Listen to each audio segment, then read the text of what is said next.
kita tidak bisa efektif melayani pekerjaan surga tanpa pengurapan Roh Kudus. Saya diurapi Roh Kudus, pengurapan surga menyertaiku. Alangkah bodohnya saya, alangkah celakanya saya, alangkah salahnya Anda kalau menuduh Pastor Andy pakai kuasa-kuasa dibawa dari Roh Kudus. Thinking again.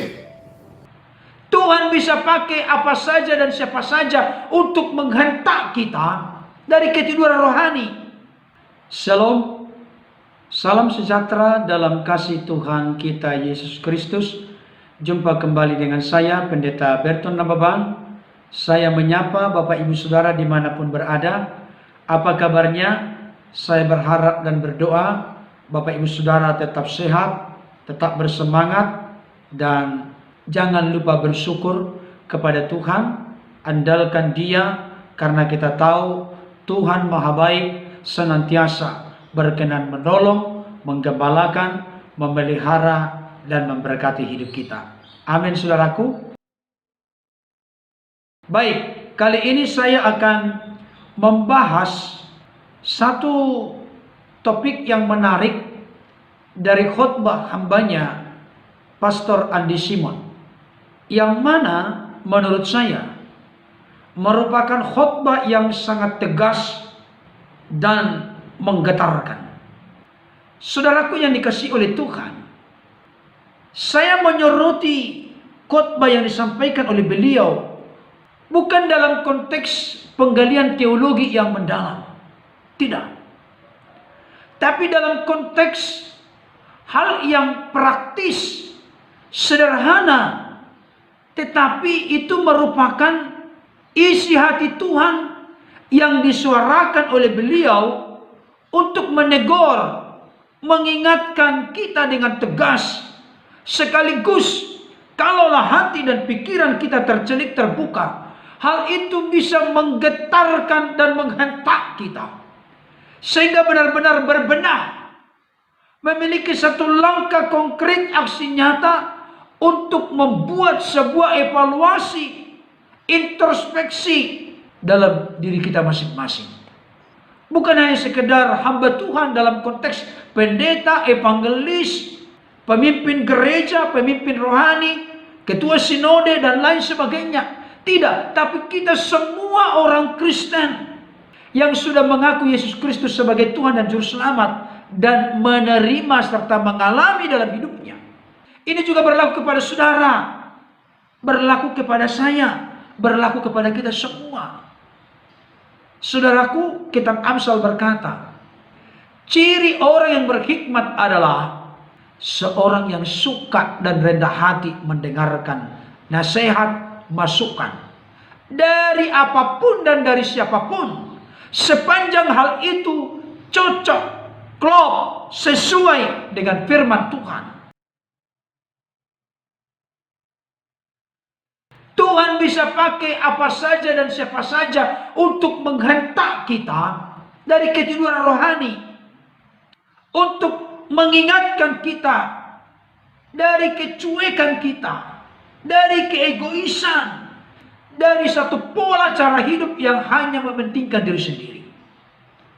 Saudara dikasihi oleh Tuhan, orang bijak berkata, tidak semua kita dipanggil menjadi pendeta atau pastor, tapi kita dipanggil untuk menjadi pelita, untuk menjadi garam dan terang dunia, untuk menjadi saksi Kristus, untuk menjadi suratan Kristus yang terbuka melalui tutur kata kita, melalui apa yang kita buat, lakukan, dan kerjakan, sehingga nama Tuhan ditinggikan, diagungkan, dimuliakan, dan hidup kita pun bermanfaat, berguna bagi Tuhan dan kerajaannya.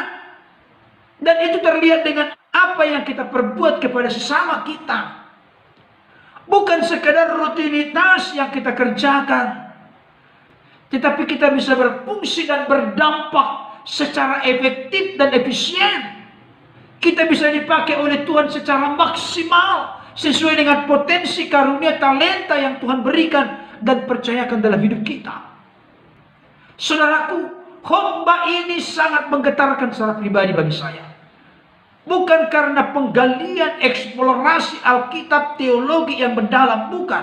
Tapi karena saya tangkap ada pesan di dalamnya untuk betul-betul mengingatkan kita, menyadarkan kita supaya bangun dari ketiduran rohani kita, supaya bangun dari kesuaman rohani kita, sehingga kita melayani bukan dengan kesuaman, bukan dengan kehampaan, bukan dengan ketawaran, bukan dengan kekeringan, tetapi dengan dorongan kuasa Roh Kudus, tetapi dengan penyertaan pengurapan Roh Kudus.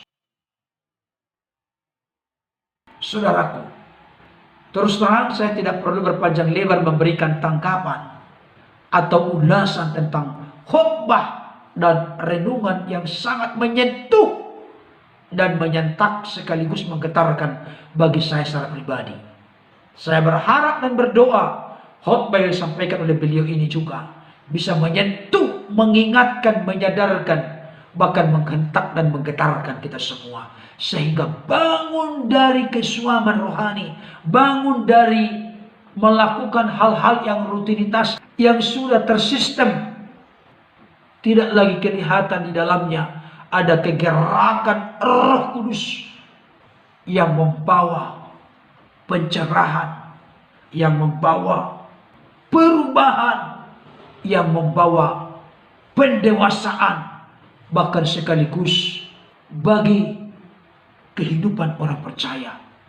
Bahkan bukan hanya itu, dunia yang semakin fasik sekarang ini membutuhkan bukti. Benarkah Yesus itu Tuhan? Benarkah kuasanya tidak pernah berubah dahulu, sekarang sampai selama-lamanya?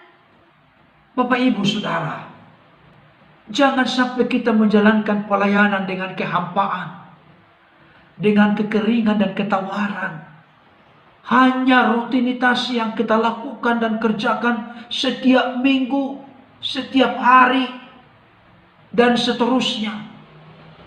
Tapi pertanyaan saya, adakah kita masih diperlengkapi dengan pengurapan Roh Kudus? Ini yang menjadi penekanan dari Pastor Andi Simon. Bagaimana supaya saudara dan saya, terlebih ini teguran keras dan telak kepada para pelayan Tuhan, para hamba Tuhan dimanapun, termasuk secara pribadi, terutama kepada saya yang memberikan ulasan terhadap khotbah dari hambanya Pastor Andi Simon. Saudara dikasihi Tuhan, tanpa berpanjang lebar, mari kita saksikan, dengarkan, dan simak dengan hati pikiran yang tercelik dan terbuka dengan rasa lapar dan haus akan kebenaran. Sikap itu penting sehingga kita bisa menemukan mutiara kebenaran yang bisa mengubah paradigma kerangka berpikir kita, bahkan menyemangati kita dalam berbuat yang terbaik di sisa hidup kita untuk Tuhan, untuk kerajaannya, bahkan untuk sesama kita manusia. Dan saya berharap supaya kita menemukan pesan yang lengkap dan utuh tentang apa yang disampaikan oleh hambanya Pastor Andi Simon. Mari ikuti sampai selesai. Saya percaya oleh pertolongan Roh Kudus, kita akan mendapatkan sesuatu yang sangat berbeda, sesuatu yang sangat berharga, yang bisa bermanfaat secara potensial dan maksimal dalam mengarahkan hidup kita berjalan sesuai dengan kehendak, rencana, dan kegerakan Tuhan. Selamat menyaksikan dan mendengarkan. Saya mau share satu kebenaran sabda Tuhan dengan sebuah passion, sebuah kerinduan agar sebaiknya semuanya, tapi mungkin tentu ini hal yang butuh waktu ya, tetapi paling tidak lebih banyak orang percaya yang memahami hal ini agar pelayanan mereka itu bisa berjalan sebagaimana Tuhan kehendaki. Sebab tidak mungkin kita melayani pekerjaan surga dengan mengandalkan darah dan daging. Sebab darah dan daging tidak mewarisi kerajaan surga. Nah, bagaimana kita melayani yang kekal dengan mengandalkan yang fana? Sekali saya ulangi bahwa darah dan daging tidak mewarisi kerajaan surga. Jadi bagaimana kita bisa efektif melayani kerajaan surga yang nilainya kekal dengan mengandalkan yang fana? Ini sangat tidak cocok. Tetapi banyak terjadi sampai hari ini. Sehingga pelayanan pekerjaan surga, pekerjaan Bapa, menunaikan tugas amanat agung dari Bapa, ini tidak bisa berjalan sebagaimana mestinya. Sehingga terjadi bentrok, perdebatan kusir, terjadi fitnah sana, urus sana, gosip sana. Akhirnya CPD capek deh. Pastor memahami hari ini, dan ini coba Pastor sampaikannya. Mengapa Yesus setelah mati di kayu salib tidak melanjutkan pelayanan di bumi, melainkan kembali ke surga? Nah, tentu kita semua tahu lah jawabannya, ya, karena misinya sudah selesai, yaitu penebusan dan seterusnya. Ya, semua sudah tahu. Apalagi Bapak Ibu yang sudah sekolah teologi, sekolah kita tahu hal ini. Mission complete.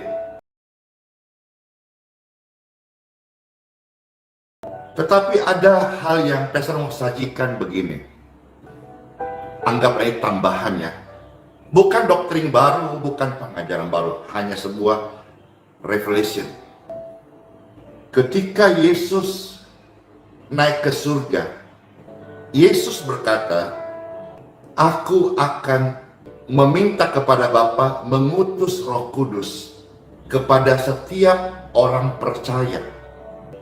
Artinya, di dalam sisi kemanusiaan Yesus Kristus, di dalam tubuh kemanusiaannya 100% manusia, Yesus tentu juga tidak mampu, tanda kutip ya, untuk secara bersama-sama melayani semua orang. Begini, hari ini keberadaan pelayanan yang Tuhan percayakan pada hamba Tuhan yang kecil ini, yang ini, orang-orang dari Merauke, dari Papua, ujung bumi, mereka datang untuk merasakan kasih Yesus. Nah, waktu kita dulu masih sekolah Alkitab, kita melayani, kita sering berkata, "Utuslah aku Tuhan sampai ke ujung bumi." Yesus pun berkata, "Kamu pergi sampai ke ujung bumi, beritakan Injil." Nah, hari ini di dalam anugerahnya Tuhan membuat percepatan sehingga orang-orang dari ujung bumi, mereka rela datang ke kota Balikpapan. Dan kadang Pastor pernah mendengar dari satu kota itu pesawatnya hampir semua penumpangnya dengan tujuan yang sama, ke healing center di kota Balikpapan. Pernah mendengar kisah yang dari orang berbeda di satu hotel, baik itu penginapan, guest house atau hotel yang mereka tempati, tempat breakfastnya itu dipenuhi oleh orang-orang yang satu tujuan. Jadi artinya minat orang datang ke healing center ini sangat besar. Pastor bersyukur buat pembatasan yang ada sementara, sehingga tidak terlalu membeludak begitu.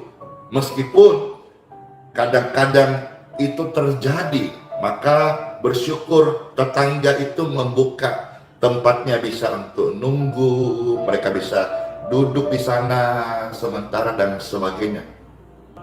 Tetapi pastor sangat menyadari bahwa kondisi ini pastor harus juga memperhatikan rest, istirahat. Karena ketika pastor membuka diri, itu tidak ada habis. Dari saat ini pagi saja sudah ada. Pagi, siang, sore, malam, tengah malam, subuh, ada. Pastor menyadari bahwa ini akan terus berdatangan. Kisah-kisah ini akan berkembang, kesaksian akan terus tersebar. Bersyukur hari ini ada pelayanan Miracle Water, yang mana mereka bisa mengambil itu secara free, dan itu menolong banyak orang tanpa memandang agama, suku, apapunnya. Banyak orang-orang menerima keajaiban kesembuhan saat pastor mendoakan air biasa itu.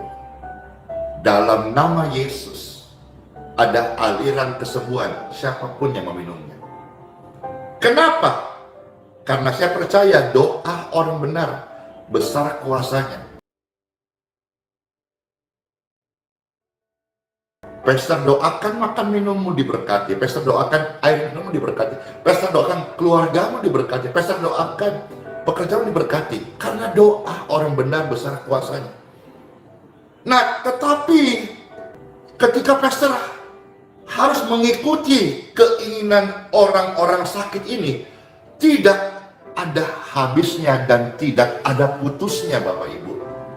Maka pastor bersyukur adanya pembatasan ini, dan juga kita dalam suasana renovasi ya, sehingga ini bisa menolong sedikit pembatasan. Nah, sekarang pastor manusia biasa yang hamba hina dina ini, Bapak Ibu, orang-orang begitu antusias datang.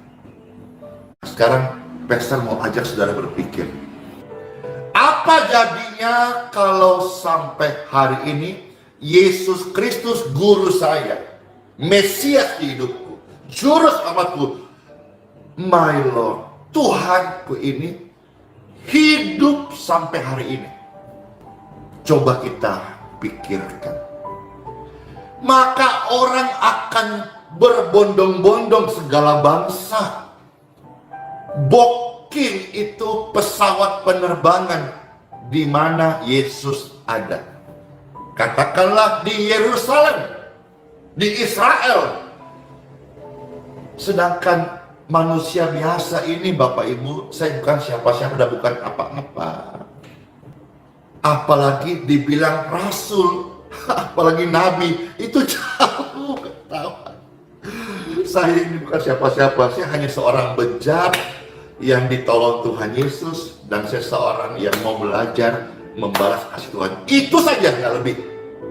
Kalau susah diterima pengertian ini, saya ini cuma mau bayar hutang.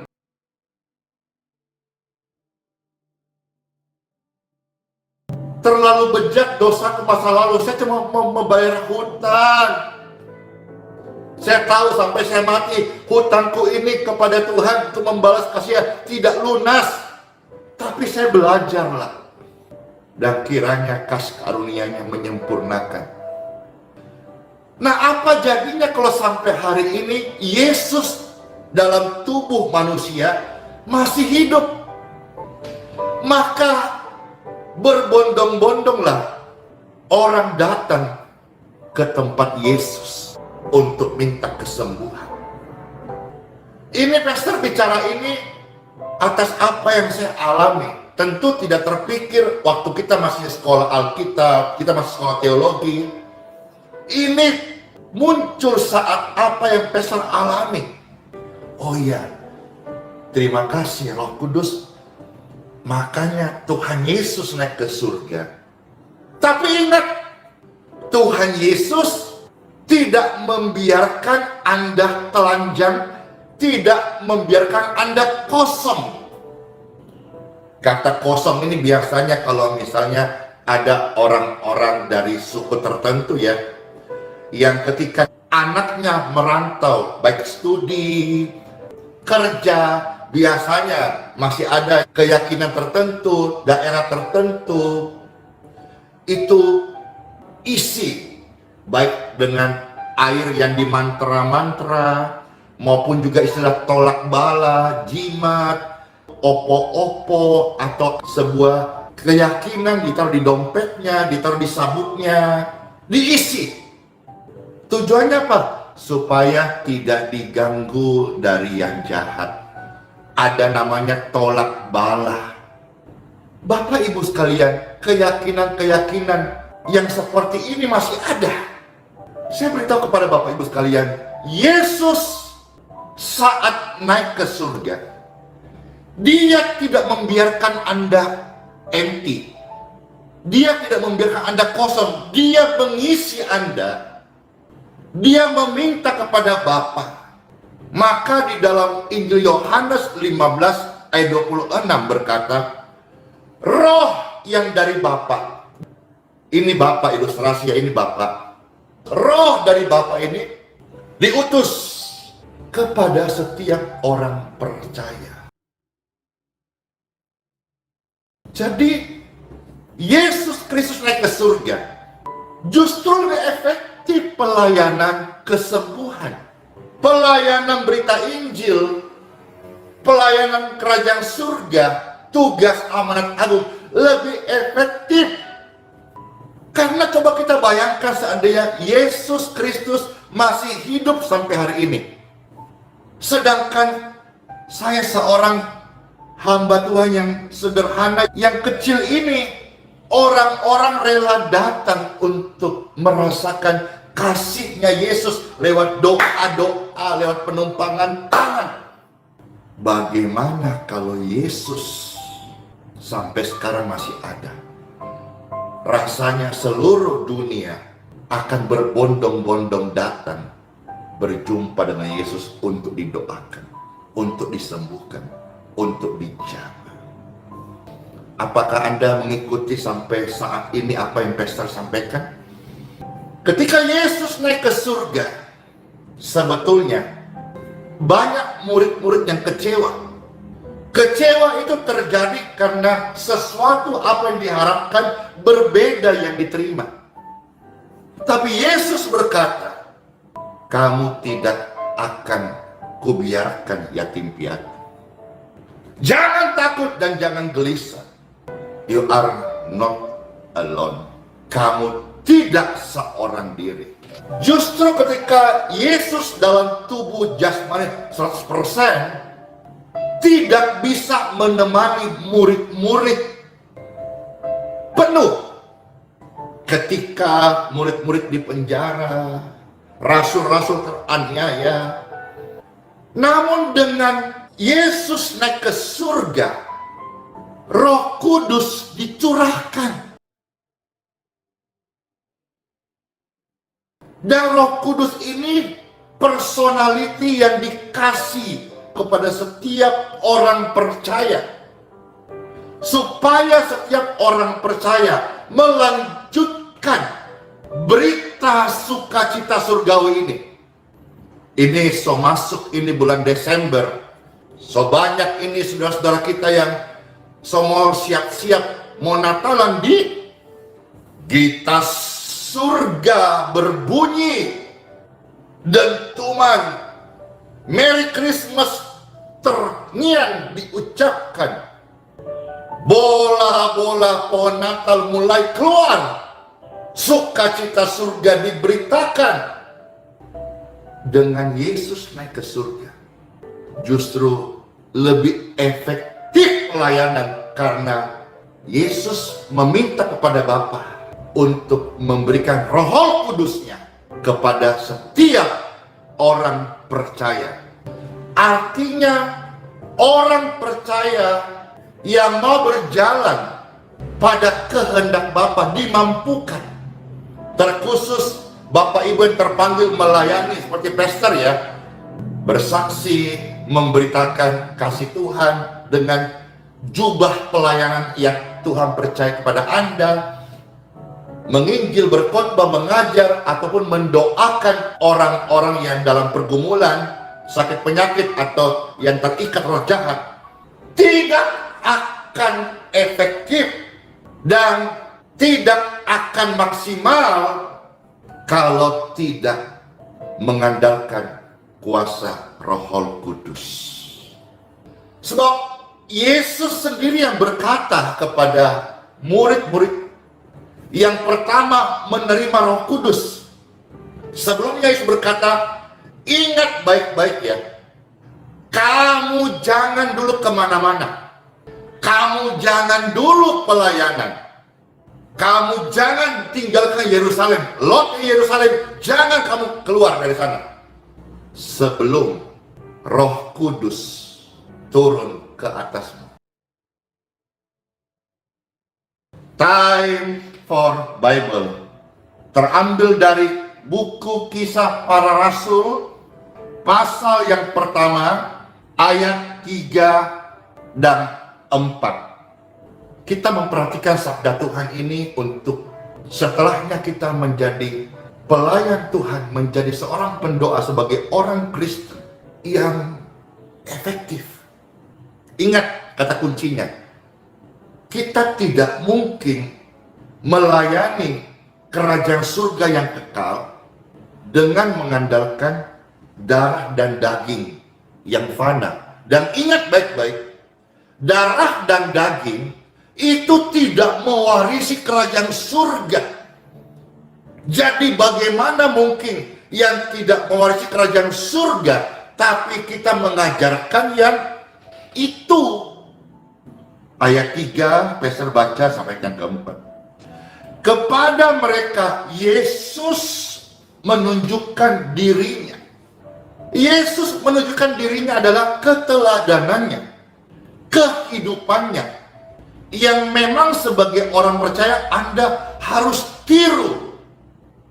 Jadi teladan hidup Pastor Andy bukan pastor siapa, bukan gembala siapa, bukan ketua sinode siapa, bukan orang percaya siapa, bukan bintang film siapa, bukan orang top siapa. Anda pun demikian. Anda tidak boleh mengkultuskan siapapun. Anda tidak boleh mengidolakan Pastor Andy sekalipun. Tetapi kalau mau jadikan sebuah idola atau figur, Yesus only. Yesus ini menunjukkan dirinya sebagai teladan, sebagai contoh.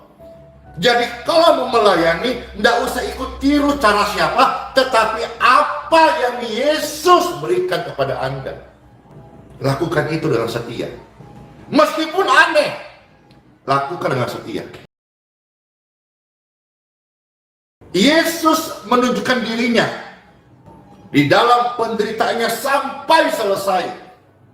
Dan Yesus dengan banyak peristiwa, ia menunjukkan tanda, sign, untuk kasih bukti sama mata-matamu lelaki. Bukan mata-mata orang tidak percaya. Betapa tidak mudahnya kita menginjil ke ujung bumi dengan kata-kata only. Tetapi begitu penuh rahmatnya, orang dari ujung bumi mau datang ke tempat di mana kita melayani Yesus, meninggikan Yesus, karena ada kuasa Yesus. Untuk membuktikan jadi Yesus saja memberikan tanda, keajaiban, kuasa. Dia melepaskan kuasa dari dalam dirinya sendiri. Kalau pastor melepaskan kuasa yang diberikan Yesus kepada, saya ulangi, Yesus mengalirkan kuasa dari dalam dirinya sendiri. Pastor Andy atau hamba Tuhan mengalirkan kuasa dari pemberian Yesus Kristus kepada kita. Untuk apa? Pamer Anda picik kalau berpikir begitu. Sok-sokan, Anda pikirannya kerdil kalau begitu. Untuk apa? Untuk membuktikan bahwa Injil atau Yesus Kristus hidup, sama, berkuasa. Masih ada di zaman virtual, zaman online, zaman YouTube, zaman Facebook, Instagram ini. Masih ada orang-orang yang picik yang berkata, kenapa mesti diposting? Kalau doakan orang saja, ngapain diposting? Nah, Anda nonton ini saudaraku karena diposting.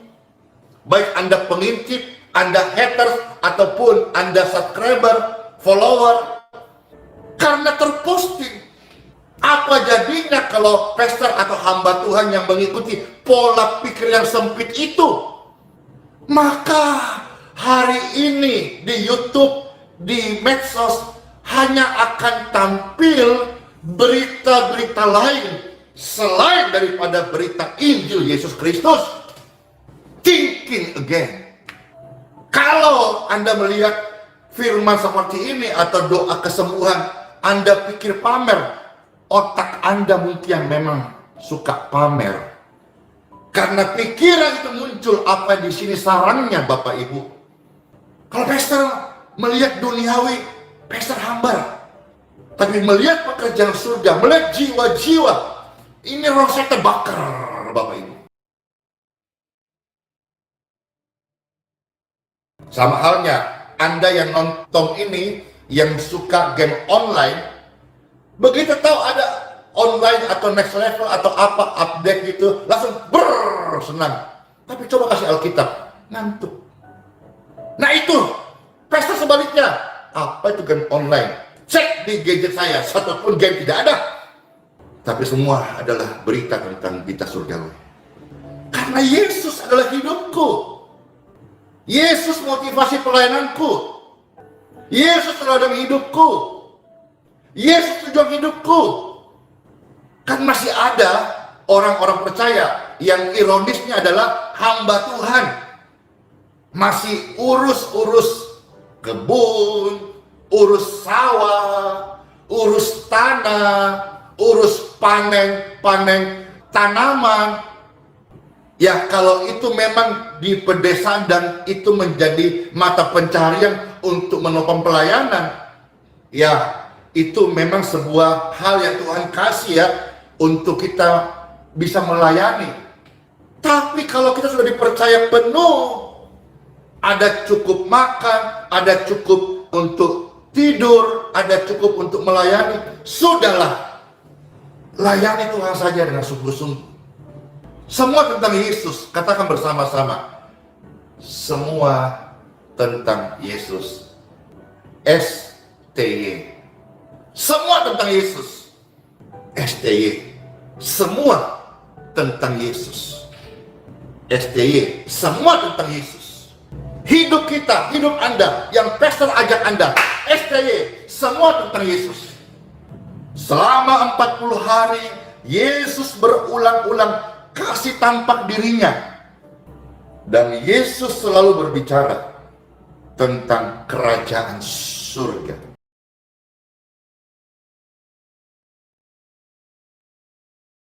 Kerajaan surga yang kita tampilkan ini seperti menu. Tampilkanlah sebuah menu yang disukai orang, sehingga mereka bisa menikmati kerajaan surga. Jangan kau kasih menu kerajaan surga dengan bawa palu-palu. Jangan bawa pedang. Jangan bawa cambuk. Jangan kau bawa toga itu hakim. Kerajaan surga kita sajikan seperti sebuah menu masakannya nikmat yang orang suka menikmati. Ku suka menuturkan cerita mulia. Amin. Menu yang gurih, menu yang nikmat, supaya orang bisa menikmati kerajaan surga. Kau bicara tentang Yesus penuh kasih, kau tiap hari marah-marah. Itu namanya lain di mulut, lain di hati. Kau bicara tentang Yesus yang mengampuni, kau tiap hari dendam dan tidak bisa mengampuni. Itu namanya omong doang, omong kosong. Kau bicara tentang urapan baru setiap hari, kau tidak pernah mengalirkan urapan itu kepada orang yang membutuhkan. Itu namanya apa? Mimpi. Sekarang Pastor Andy oleh anugerahnya melayani orang yang banyak. Tapi kan dari perkara kecil Bapak Ibu. Nah, orang yang tertinggal ini, dia berkata, sok amat lu. Amat aja nggak sok-sok.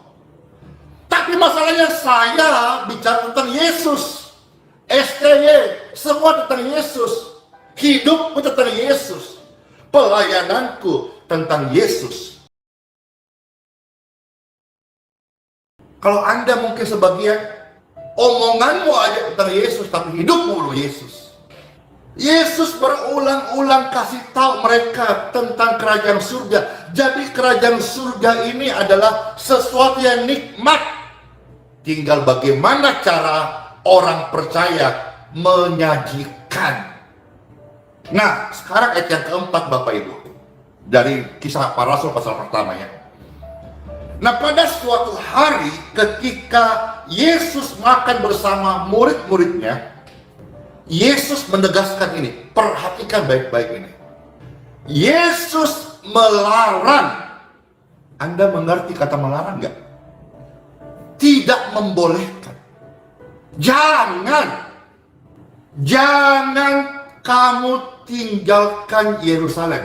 Atau bahasanya, kau jangan dulu buat apa-apa, kau jangan dulu pelayanan.